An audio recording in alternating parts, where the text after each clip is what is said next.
Meu pai sempre foi pro lado da música.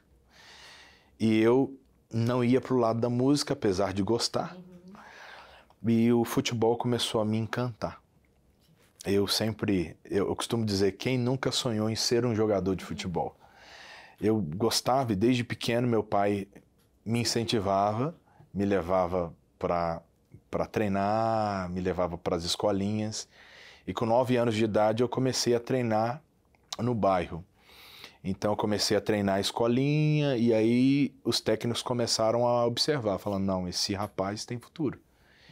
E aí foi quando eu comecei a disputar campeonatos e aí fui desenvolvendo, até que a coisa começou a ficar um pouquinho mais séria. Sim. Você já se via no profissional? Já me via, assim? eu sonhava, Karina. Era o meu maior sonho ser um jogador de futebol. Eu tinha no meu coração que eu iria ser um jogador de futebol, eu iria dar um futuro ainda mais abençoado para minha família.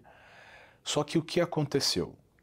Nesse período todo, minha mãe começou a buscar a Deus, começou a me levar à igreja, meu pai começou também a mudar, e isso começou a provocar uma mudança grande no coração das minhas irmãs. E graças a essa vizinha tão querida, tão amiga da minha mãe, só que eu não queria. Eu achava que eu era muito novo para ir para a igreja. Era como se fosse perder a liberdade. É o que as pessoas acabam tendo esse receio, né? Se eu for para a igreja, eu vou perder a liberdade, deixa eu viver tudo que o mundo tem, quebrar a cara, depois eu vou, como se fosse algo restrito, mas né, a gente tem uma visão errada, né, sobre isso, que quando a gente vai para lá, o que é o restrito, a porta estreita, é só de coisa boa, né? A gente tem um privilégio. Eu tinha no meu coração, Karina, que eu iria casar só depois dos 30. Eu tinha no meu coração assim, primeiro eu vou aproveitar, vou curtir a vida, já que eu via muito problema no casamento dos meus pais, ali muitas brigas, eu dizia, pronto, vou curtir agora que eu tô jogando, agora que as coisas melhoraram. Por quê? Com 14 anos eu tive o meu primeiro empresário. Então o empresário já me levou para o centro de treinamento e ali eu comecei a ver uma outra estrutura, eu comecei a entender um mundo diferente do que eu via. Já não era uma coisa de várzea, já era estrutura. Sim. Nós treinávamos de manhã o treino físico, à tarde tinha um coletivo, tendo treino tático no centro de treinamento desse empresário. Eu disse, pronto, então agora as coisas já estão melhorando e está dando certo, mesmo sem estar ali confessando Cristo. Porque apesar de ter 14 anos nessa época, sim, a gente tem noção do que a gente faz certo e do que a gente faz errado. Eu costumo dizer que eu não era um mau filho.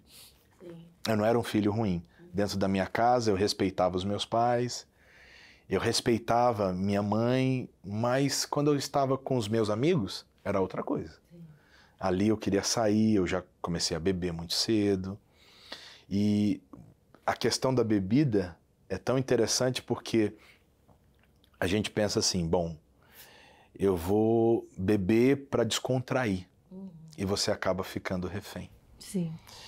Eu costumo explicar para muitos jovens hoje, que eu ministro tanto na igreja como pelas redes sociais, e são muitos jovens que nos seguem, principalmente no TikTok, que a bebida é um vício. E quando você aperta esse gatilho, é só Jesus para libertar. Porque é semelhante à droga. E eu costumo explicar que o vício do álcool ele é tão nocivo, ou até mais, do que o vício das drogas. Porque é lícito, você compra em qualquer lugar. E nesse período, mesmo jogando futebol, eu já tinha uma tendência a beber. Então, quando eu tinha uma folga, a gente saía, a gente bebia. E como eu era grandinho, para 14, 15 anos, então ninguém nem percebia. Sim. Então esse sonho de jogar era o meu maior sonho, o meu maior desejo, e estava dando certo. Só que no mesmo ritmo que estava dando certo, eu também via que eu não conseguia seguir a fé. Era como se fossem dois caminhos opostos. Sim, é porque certos são escolhas, né? E os pecados, eles vão nos afastando de Deus, realmente. Eles vão nos afastando da presença. E a gente acaba achando que aquilo ali já é ter Deus. Se você crer em Deus, você já tem a Deus. E eu fui conhecer, né, a diferença de crer em Deus, de confessar Jesus e viver na presença e fazer as escolhas corretas só agora. E eu vejo a diferença, que é por isso que eu falo, gente, às vezes a gente fica preocupado de perder as coisas do mundo, só que quando a gente vê o quão grandioso é você ganhar a presença de Deus e ter esse direcionamento afinado, você compreender a voz dele, você vê que tudo aquilo é tão superficial perto do que ele, de quem ele é, não é? E só que quando a gente está lá, a gente acha que aquilo é viver, é ter a Deus, ele já está ali ajudando na medida do possível. É uma falsa ilusão, Karina. É como o povo hebreu. O povo hebreu, eles pensavam em um determinado tempo que estar na escravidão era melhor do que serem livres e estarem indo à terra prometida.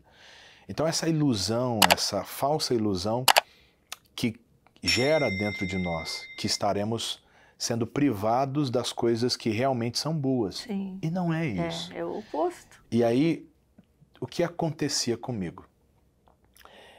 Nesse período de lutar pelo meu sonho, de estar correndo atrás, eu quando voltava para minha casa, que eu morava no alojamento, ia um curto período de tempo para minha casa. Eu via minha mãe orando, minha mãe buscando de Deus uma serenidade, uma paz, que eu falava, poxa, eu estou começando a viver um sonho e não tenho essa paz. Eu acho que eu encontro essa paz só quando eu saio com os amigos e minha mãe ali, de joelhos dobrados, orando, sempre falando de Jesus. E isso preenchia um vazio da alma. E acabou que desse centro de treinamento, eu fui treinar, passei por um período no Parque São Jorge, no centro de treinamento do Corinthians, e ali foi a realização de um sonho. Porque eu já era corintiano, treinando, e ali eu comecei a falar, pronto, agora eu me achei. Agora me encontrei. Você achava que era Deus que estava te direcionando? Ou você achava, esse aqui é o meu sonho, vou fazer o meu melhor, as coisas estão dando certo pelo meu mérito? Que visão que você tinha quando você se via avançando? Eu sabia que eu estava em pecado, porque essa consciência de pecado, ela já estava dentro do meu coração. Só que eu via que a graça estava sobre a minha vida. Então, assim, eu estou meio errado, mas as coisas estão dando certo. Acho que vou manter desse jeito. É uma posição cômoda. Sim.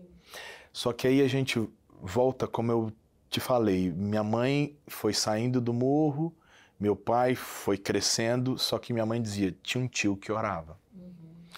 Então, com o passar do tempo, eu consegui observar que eram as orações.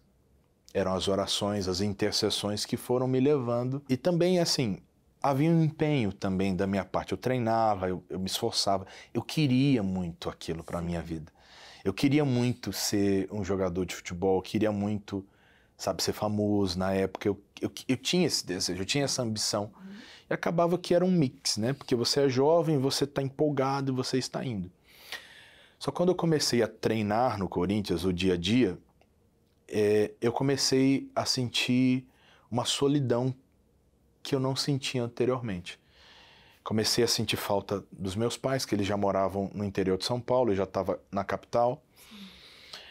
Eu comecei a sentir falta do aconchego do meu lar, do aconchego da minha casa. Eu comecei a ver que faltava alguma coisa. E aí eu fiquei pouco tempo no centro de treinamento, acabou que não saiu como eu esperava, e aí é como se fosse um balde de água fria. Foi assim uma sensação de, poxa, você lutou tanto por isso aqui, quando chegou lá, não fluiu como você esperava. Então assim, eu senti como se fosse um fracasso naquele momento, e eu pedi para voltar. ele, sem entender, um empresário, e eu falei, não, eu quero voltar, quero voltar, quero voltar. E fui para casa dos meus pais, e ali meu pai e minha mãe, ué, o que aconteceu? Eu falei, olha, não estava muito legal, não estava bem, eu queria realmente voltar para cá e voltei. Nesse período eu pensava, bom, agora eu vou trabalhar, vou levar uma vida constante, porque no interior de São Paulo tinha um projeto como se fosse menor aprendiz, que era ARPROM, Associação Rio Pretense de Promoção do Menor. E eu pensava, agora eu vou trabalhar, e comecei a trabalhar e jogar futebol só final de semana. Sim. E minha mãe firme na igreja, eu até ia com ela na igreja.